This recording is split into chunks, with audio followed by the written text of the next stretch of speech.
ஒவ்வொரு காலையும் ஒரு புது மாற்றத்தை கொண்டு வரும் என்று சொல்வார்கள்.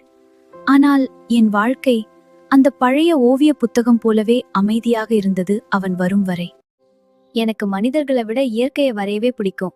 ஏனால் இயற்கை ஒருபோதும் பொய் சொல்லாது.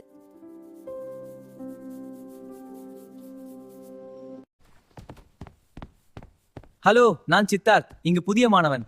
ஹலோ சித்தார்த், நான் காவ்யா. வரைவது எனக்கு மிக பிடிக்கும். உன் படம் அருமையா இருக்கு.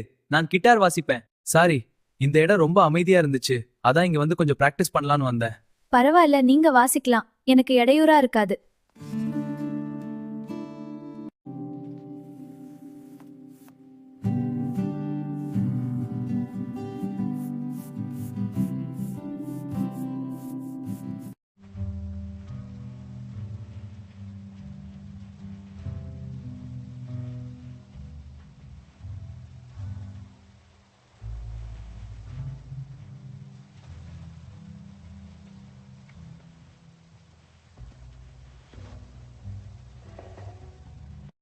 உன்னோட ஓவியங்கள்ல ஏதோ ஒரு சோகம் இருக்கிற மாதிரி தெரியுது காவ்யா. ஏன் எப்பவுமே தனியா இருக்க? இந்த மழை சத்தம் உனக்கு ஆறுதலா இருக்கா? ஆமா, ரொம்ப நல்லா இருக்கு. தனியா இருக்கிறது சோகம் இல்ல சித்தார்த், அது ஒரு அமைதி. யாரும் என்ன காயப்படுத்த முடிய ஒரு அழகான இசை ஒளிஞ்சிருக்கு.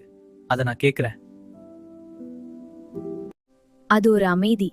யாரும் என்ன காயப்படுத்த முடியாதுங்கிற ஒரு தைரியம். ஆனா அந்த அமைதிக்குள்ள ஒரு அழகான இசை ஒளிஞ்சிருக்கு. அத நான் கேக்குறேன். அவன் பேசிய ஒவ்வொரு வார்த்தையும் என் ஓவியத்தில் புது வண்ணங்களை சேர்த்தது. நான் முதலாக ஒரு மனுஷனை வரைய ஆரம்பித்தேன். அவன்தான் அவன்.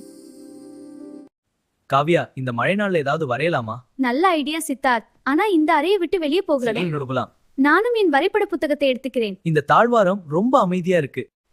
நண்பா, நேரமாச்சு, போகலாமா? சரி, போகலாம். பாருங்க, அவங்க 2 பேரும். குழந்தைகளே, அமைதி. ஒரு முக்கிய அறிவிப்பு. நண்பா, நேரமாச்சு, போகலாமா? சரி, போகலாம். பாருங்க, அவங்க 2 பேரும். குழந்தைகளே, அமைதி. ஒரு முக்கிய அறிவிப்பு. அனைவருக்கும் வணக்கம். நம் பள்ளியில அடுத்த வாரம் ஒரு பெரிய கலை மற்றும் இசை திருவிழா நடக்க போகுது. இது வெறும் போட்டி கிடையாது, உங்களோட திறமையை வெளிக்காட்ட ஒரு வாய்ப்பு. காவ்யா, உன்னோட ஓவியங்கள் பத்தி மத்த டீச்சர் சொன்னாங்க. அதே மாதிரி சித்தார்த், உந்தக்கின் ஐடியா பண்ணி வச்சிருக்கோம். கலையும் இசையும் இணைஞ்ச ஒரு நிகழ்ச்சியை நாங்க குடுக்கறோம். ரெடியா காவ்யா?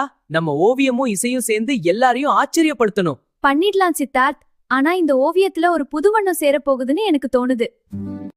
அது என்ன வண்ணம்? அதுதான் நட்பு. நீ ரொம்ப நல்லா வரையற. நன்றி. உன்கிட்ட கத்ததான் இப்படி. அப்போ இந்த பாட்டு நம்ம நட்புக்காக.